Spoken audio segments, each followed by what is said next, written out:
Alright, hello and welcome to another Ron Gamer video. I'm going to be talking about the event covering Reaver, Aset and Calvarax in this week's 30,000 souls event. They're marketing it as 25,000 plus 5,000 souls to get yourself the old 5-star set relic for the Rangers called the Stormbringer. Absolutely great relic. So if you are considering going for that, this might be an event for you.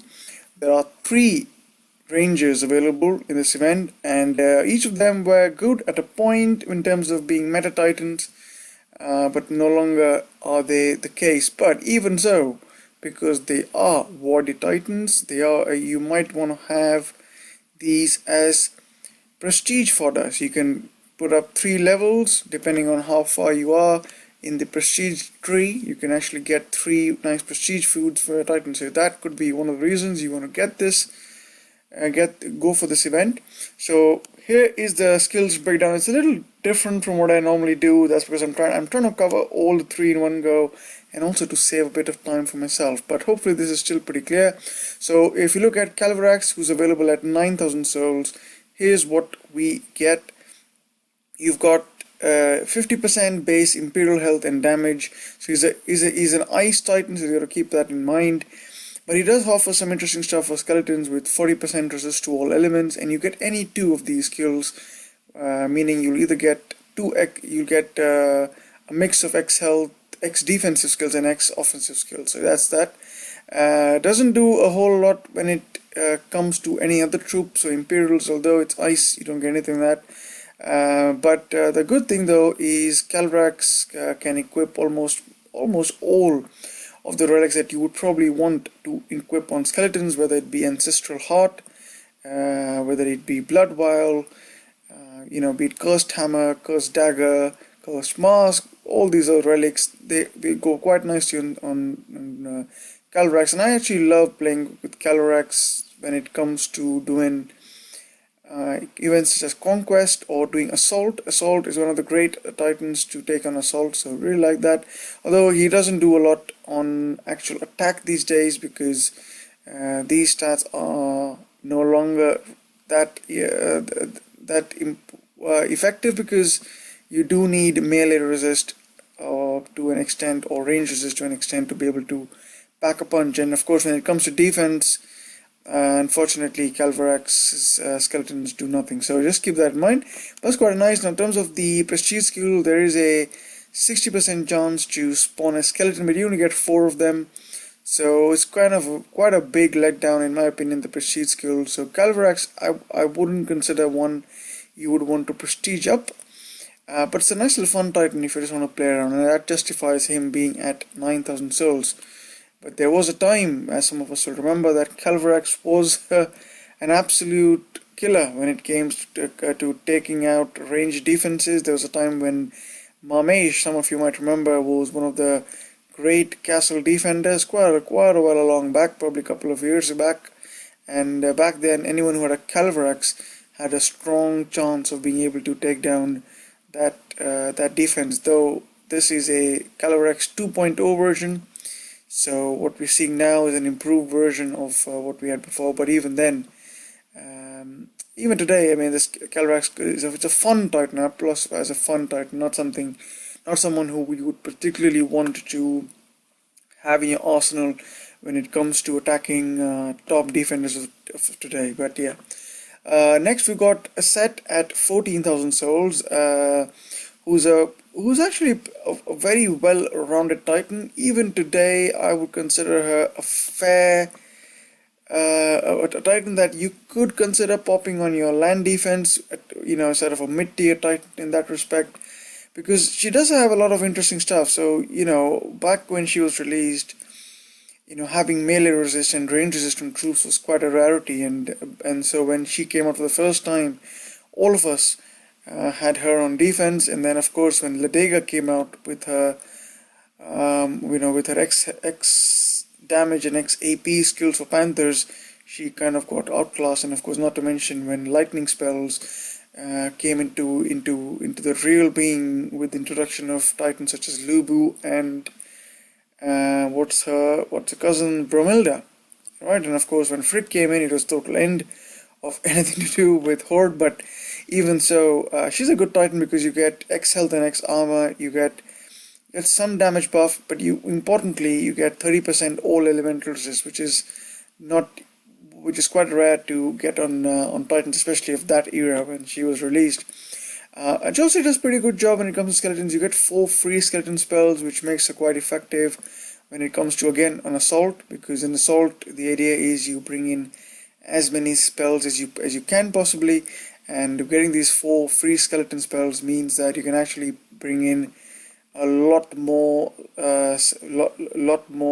troops into the battlefield. So definitely a great Titan when it comes to assault. If you've not seen my video, do check it out. I take in Calvarax, Aset, and Reaver, I believe, as well, in assault battles, and they all are very good when it comes to popping out more than 2000 damage, almost at a guarantee, irrespective of the map type. So yeah, good one there. And but what she also offers along with the Horde, you also get a nice Storm Maiden buff. Now do note that she is a Void Ranger, so you will not be able to benefit from all the relics that can actually buff Storm Maidens. But even so, pretty good rounded skills. You get X damage, X AP, and you get a bit of critical, which is, I believe it's a tier 2 critical or tier 3 critical skill. And well, the elemental resist of the maidens isn't that great, but what is quite nice is a prestige skill actually is respectable, because you get 40% base hold health and damage, which of course ties in quite nicely with the health that you already get here. But of course, when you compare her with today's Horde Titans, especially if you compare her with, let's say, the rostrum that we just had, she will definitely be not as great, but in her own right she can do quite well, and she's definitely a very fun Titan when it comes to Horde.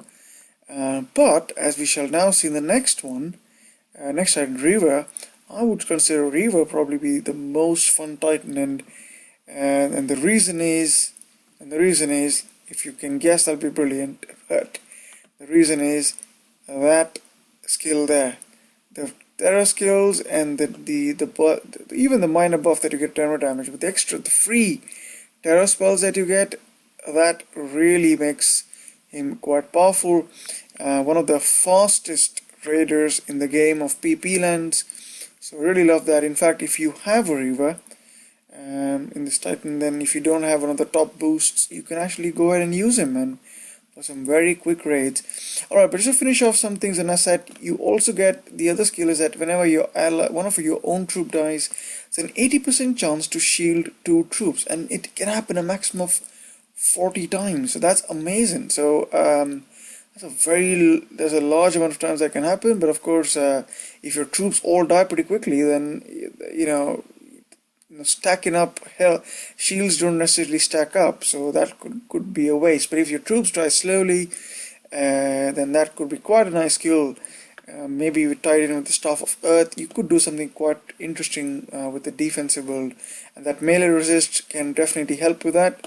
One of the great things about Aset is if you equip, I think it's Bast System, and I think it's the Head of Mimir, you can actually hit max melee resist for Aset. So quite a nice Titan there, and that therefore 30% melee resist means that you can go ahead and equip, you can get, let's say, a Ragged Pauldron, 4-star Ragged Pauldron with the chosen element. You can get that resistance 70% and get your Elemental Grasp to take it to 90% all elemental resist for, well, 90% resist to that element. So she definitely has potential, and you can definitely make builds quite easily with Aset to be resistance to all elements and with high amount of melee and some respectable range resist, although there's no range resist to talk about here, but you do get some when you start putting relics on. So Aset is definitely quite a good one, a good defensive Titan.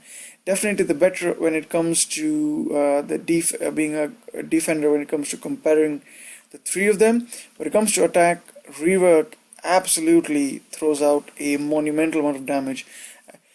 And that's given by the fact that your horde get a 410% damage buff, but unlike, of course, the other titans of this era, you have no invoke skills, so this damage doesn't increase with any other skills, but you will get guaranteed 410% off the bat with XAP and a 71% critical. So very nice set, very well-rounded horde, but the main thing that you miss out, and this is where Reaver struggles, is the fact that you have no X health and X armor for the horde, meaning that you will suffer heavy troop losses.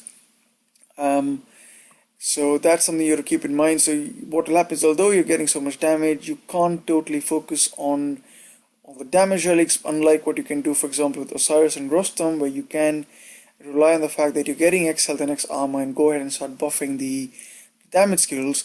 But for Reaver, you will have to focus on adding a couple of Ragged Pauldrons, maybe the Bastard Sistrum, some relics that offer you health for your horde, and especially some armor. Because horde don't come with almost any armor, I think, by default. So they will definitely result in troop loss, but you can do some very quick raids. So that's why that's important. What also you get with Reaver, which is very special, is a very good set of archer skills. You get 225% damage and slightly higher than normal AP, 154% AP, and tier 3 critical. So with all that put in, if you think about using Reaver in attack, it's almost like you're taking your Reaver. You don't have to really buff the archers much. You go in with the archers, and the archers pack some damage to the back, and you rely on the fact that you can actually overwhelm your enemy with the combined damage effect of the archers and the horde. Maybe you take in a few shield spells and the terror spells, of course, the terror spells perhaps, to kind of let the enemies run away while your horde catch them from the back. So stuff like that. So there is some very interesting stuff you can do with Reaver, and those terror spells, as I said before, especially if you club the Golden Scales and Void Rune Relic, you can go in with up to 9 free terror spells, and that's absolutely fantastic. And you can literally melt troops.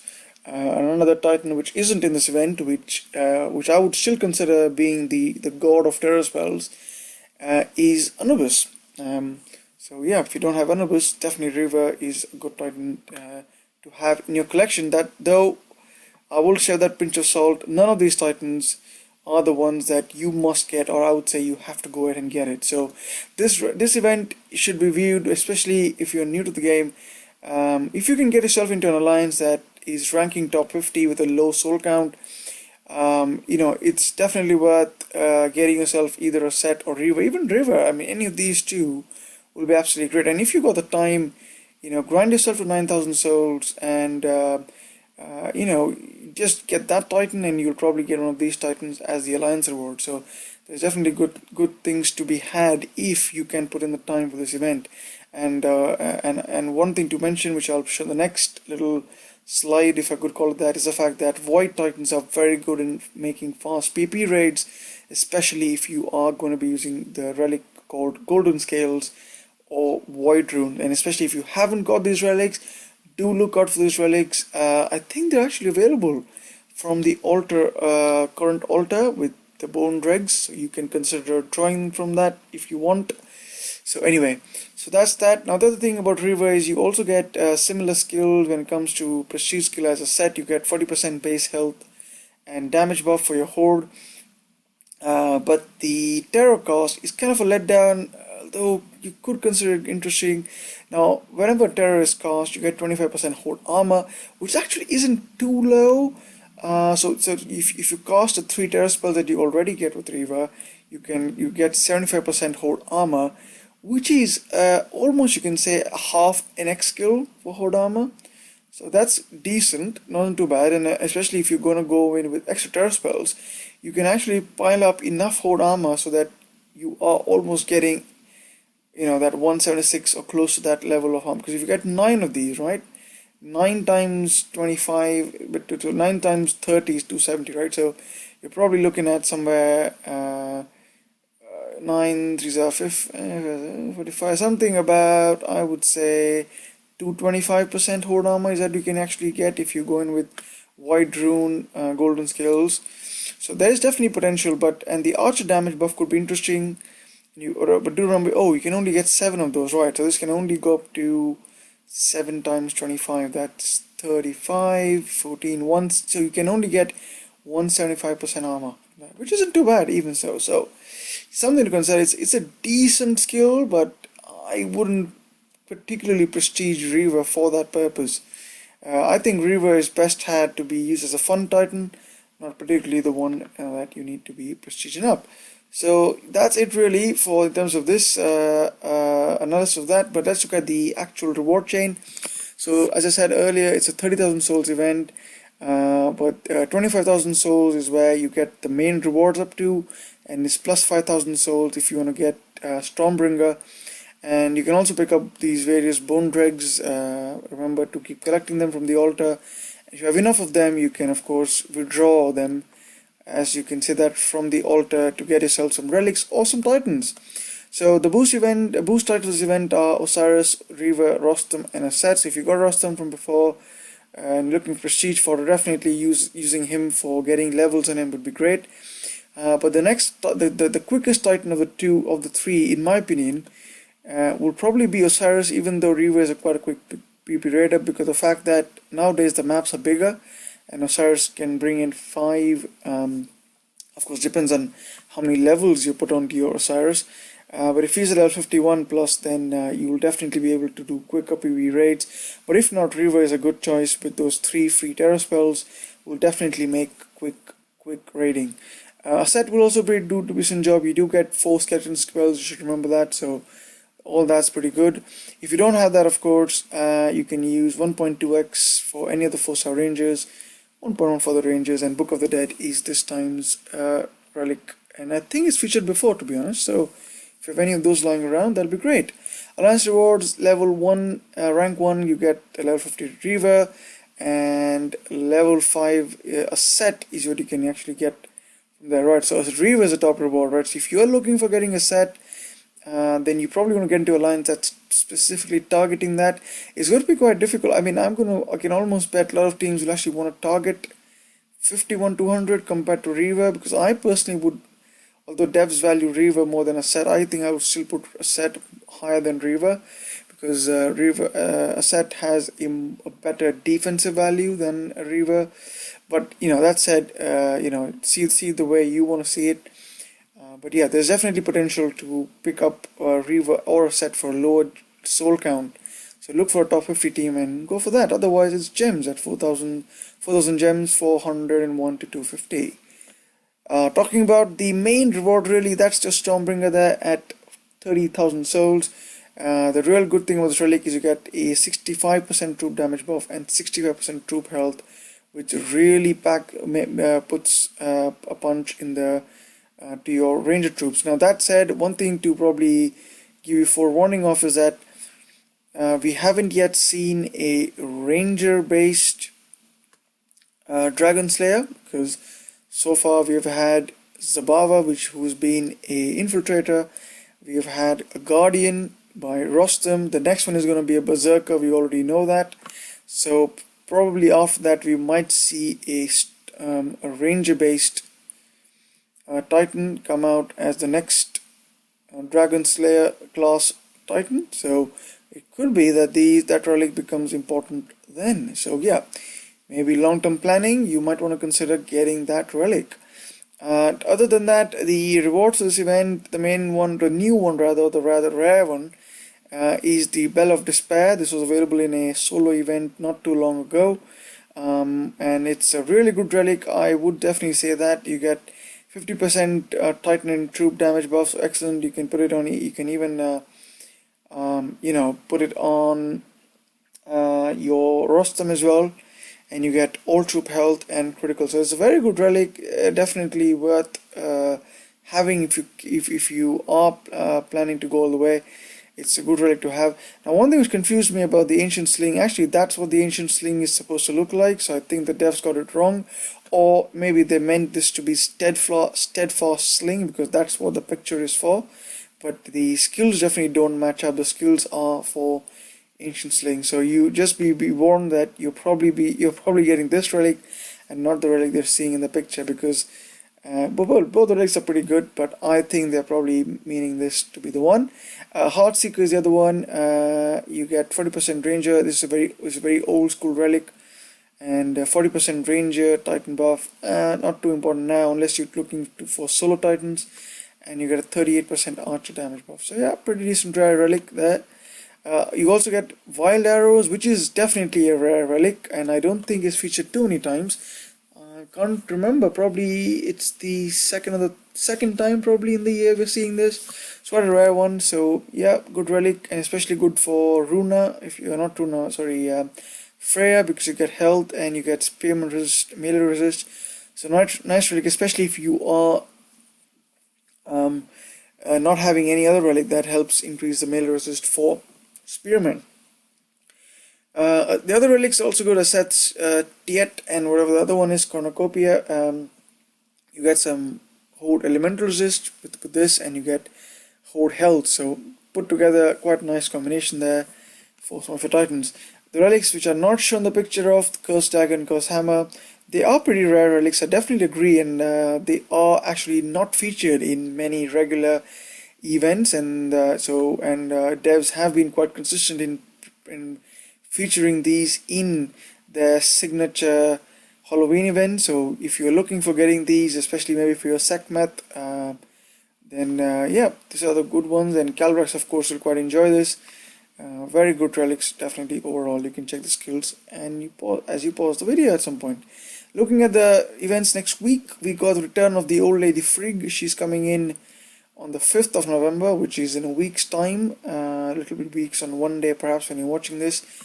And she will of course return and hopefully when she comes in, if you have missed getting a few lightning relics to build your Zabawa build, especially an anti-Rostam Zabawa build, because as we've seen from Aventador's video and a few other people who have put up nice little videos on how to defeat Rostam, it seems to be that having relics, Asmund relics that give you free lightning spells, not lightning storm, but lightning spells, seems to be the key. So Frigg definitely will probably feature those kind of relics, so do look out for that. And yeah, so there's that really. Other than that, you have Theatres of War as well, starting a little before that. That's probably next, it looks like Monday, I think. And yeah, that probably will see, I don't know what flavor it is going to be, but given that it's Frigg is a lightning, I almost have a feeling that it will be lightning, but given that we are sort of still in the Halloween period, could very well become a Halloween Theatres of War, might be a mix. It's going to be interesting to what that's going to be like. Alright guys, that's it for this video. I hope you found the analysis helpful. If you're going for this event, I wish you all the best, and I'll catch you all in another